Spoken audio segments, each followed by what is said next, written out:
The film begins in Kenya, where a helicopter suddenly crashes, sending terrified civilians running for their lives. A squad of American soldiers rushes in to protect them, guiding people to safety and preparing to fight back. But the enemy's technology is far beyond anything they've seen.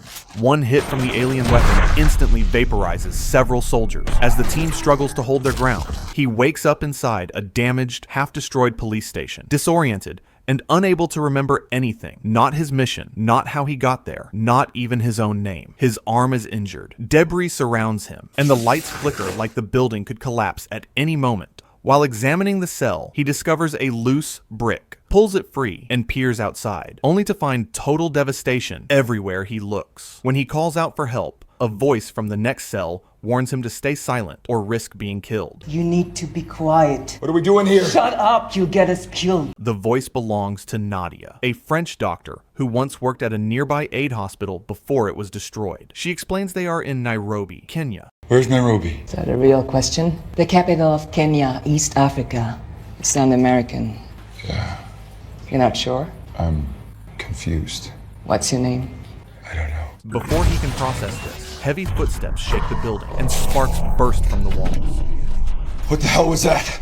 You don't remember the invasion? Who's invading? Not who. Soon after, armed thugs break into the station, dragging in a hostage, whom they kill without hesitation. Their leader interrogates Nadia, suspicious of who she might be, but she can't understand a word they're saying. I don't speak Kikuyu. Wants to know who you work for and why you're locked up. Realizing the soldier speaks their language, the leader quickly identifies him as an American and assumes he might be worth something. As they move to take him, the soldier fights back the moment the cell door clicks open, tackling one of the attackers as they crash through a window. Inside, the thugs attempt to assault Nadia, but she fights with fierce determination. Using a shard of broken glass she hid earlier, she stabs their leader, takes his gun, and shoots another attacker before finishing the last one with whatever she can find.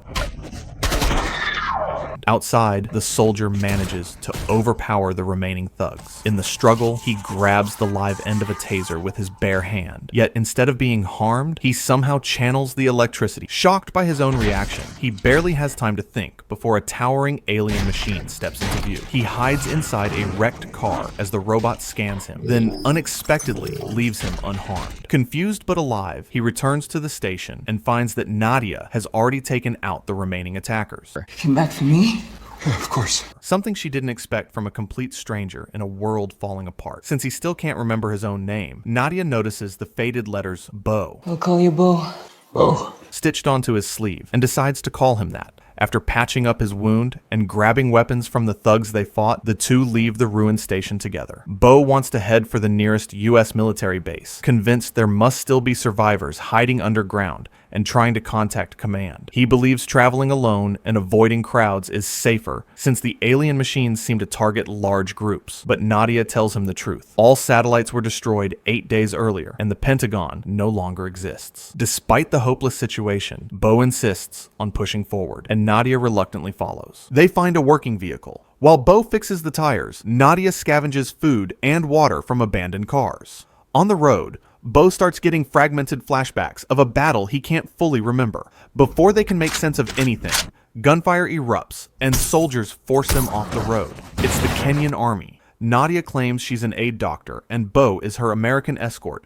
But the situation gets complicated when one soldier notices a symbol on Bo's arm and accuses him of being connected to something called the Dish. Tension explodes. Bo reacts instantly, fighting with precision far beyond ordinary training. Within seconds, most of the soldiers are down, and only the commander and a female soldier survive. Under pressure, the commander explains there's an American radar station near the western border, marked with the same symbol. Many locals believe the alien machines might be US made, because the satellite dishes at that station were the only structures left untouched when the invasion began.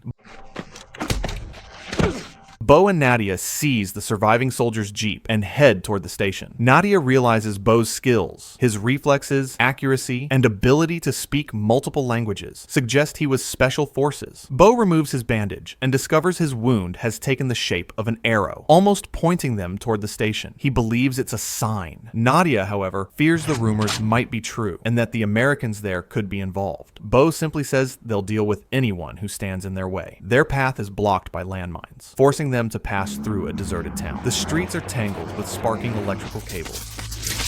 As they debate a safe route, a towering alien machine appears behind them. With no choice, they drive straight through the wires. The robot opens fire, and the jeep eventually breaks down. They abandon it and hide among the ruins. A child's scream cuts through the air. A little girl and her father are being hunted by the robot. Bo and Nadia watch helplessly as the machine kills them, then targets the girl. Nadia tries to distract it, but it's too late. The robot scans the entire area, including them, but once again leaves without attacking. Bo is left shaken, wondering why the machine keeps sparing him. That night, Bo and Nadia set up camp under the open sky. Bo tries to lighten the mood with a few jokes, hoping to pull Nadia out of the grief she carries. Quietly, she reveals that she lost her entire family during the first wave of alien attacks. Before either of them can say more, a squadron of fighter jets streaks across the night sky. Brief. By dawn, they continue their journey on foot, covering miles of land where moments of natural beauty are interrupted by scenes of terrible destruction. The silence breaks when they hear an English voice in the distance. Thinking it might be survivors, they investigate, only to find a recording used as a lure. Armed locals spring out from hiding and surround them, forcing Bo and Nadia to surrender. The pair are dragged to a ruined structure and chained to a wrecked car. Soon after, two men on motorcycles speed past, deliberately drawing an alien robot toward the area. The locals' plan becomes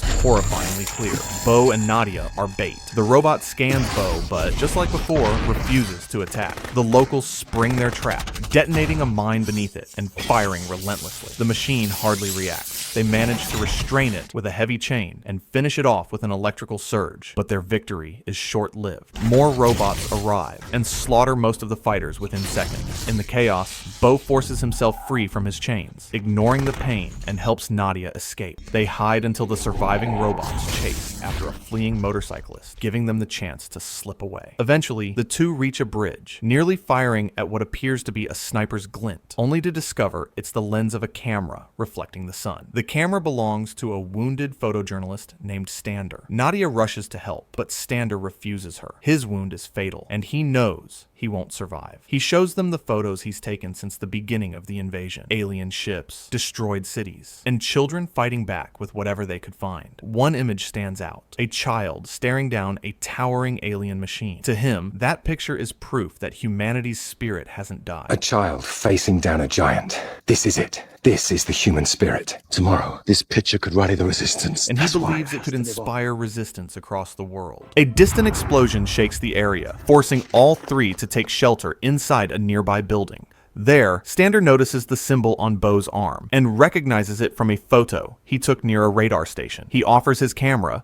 I took pictures all the way from there to here, sir. If you're a clever little soldier, you could work out where I took each picture and kind of backtrack your way there. But asks for a final mercy in return, a quick death to end his suffering. I've seen soldiers bleed out in the field for days. It's not gonna happen. Now you want my camera. I want to give it to you. You can either pry out my hands and be off, or you can honor a dying man's last request. Stander grows desperate and begins shouting, trying to attract the alien robot. With no other choice and unable to let him suffer further, Nadia quietly ends his pain. With the camera in hand, Bo and Nadia follow the trail of photos Stander left behind, using each location as a stepping stone toward the mysterious radar station. Along the way, Bo keeps experiencing random, fragmented memories that still refuse to connect. Reaching another abandoned town, their camera battery finally dies. With no other option, they break into a nearby vehicle to continue their journey, an old American car that looks dead on the outside, but starts the moment Bo turns the key. After hours on the road, strange interference begins crackling through the car's radio. Curious, Bo and Nadia stop to investigate and discover the wreck of a destroyed alien robot, the first real proof that these machines can be defeated. Bo becomes convinced that somewhere out there is a weakness that could turn the tide of the war. Before they can study it, a growing rumble shakes the earth. A dust storm rises in the distance, and hundreds of robots appear behind them, firing rapidly.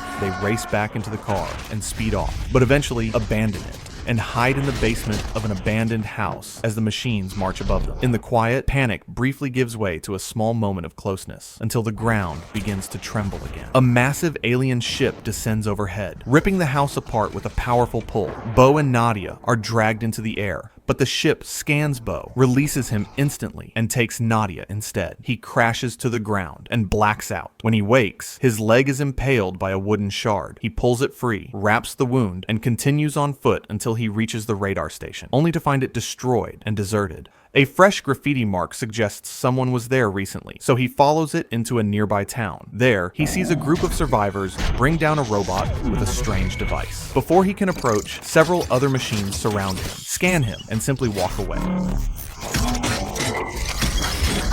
The moment triggers a flashback of a past battle, one where Bo tried to save a dying comrade who begged for mercy. The memory overwhelms him, and he collapses. When he awakens, he's inside a hidden shelter. Survivors named Kara and Juma explain they found him unconscious and carried him in. Bo tells them everything, including how the alien ship took Nadia. Juma believes she's gone for good. No one taken by the ships ever returns. Kara, however, is disturbed that the machines spared Bo. They take him to Roderick, a local engineer creating EMP devices designed to disable the robots. His newest creation is large enough to shut down an entire alien ship, but getting close enough to deploy it is nearly impossible. The ships only appear where large groups of humans gather. Everything changes when Kara mentions that the ship ignored Bo. Roderick realizes this is extremely rare. Before they can discuss it, a guard radios in. Hundreds of robots are heading straight toward the shelter. Panic spreads as the survivors try to figure out how they were discovered. Staring at Roderick's sketches, Bo's memories return. He remembers being captured earlier and having a tracking device forcibly implanted along his spine. Realizing the truth, he confesses that he unintentionally led the machines to their hideout. Kara, furious, points a gun at him, but Juma stops her. The damage is already done. Racked with guilt, Bo proposes a new plan. Use himself as bait to lure the alien ship into range of Roderick's EMP device. It's their only chance to strike back. The group begins mapping the ship's next likely appearance, knowing the fate of thousands may depend on what comes next. The survivors begin evacuating the shelter as Bo prepares for the mission,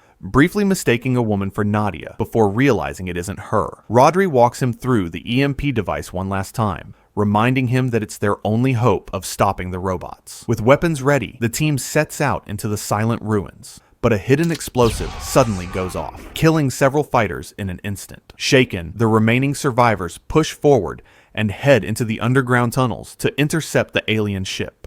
Inside the dark passages, they are ambushed by a massive robot, losing 2 more teammates before escaping. Moments later, a smaller robot attacks, and Kara is seriously wounded. Knowing she won't make it, she orders the others to leave her behind and uses Roderick's grenades to hold off the incoming machines, sacrificing herself to buy them time. Bo and Roderick eventually reach a huge open field where dozens of captives are surrounded by robots, while a giant alien ship hovers above. Their only chance is to destroy one robot and give the prisoners a moment to run. Bo manages to get close enough to throw a grenade, destroying the robot and triggering chaos. As the captives flee, Roderick drags the EMP device through the battlefield, losing everyone except Bo. But when he tries to activate it, he discovers the battery is damaged, and a nearby robot begins to lock onto the device. Bo distracts it with a thrown rock, allowing the captives to swarm and destroy the robot. In that moment, Bo remembers the tracker implanted in his spine, the one thing capable of conducting enough energy to power the EMP.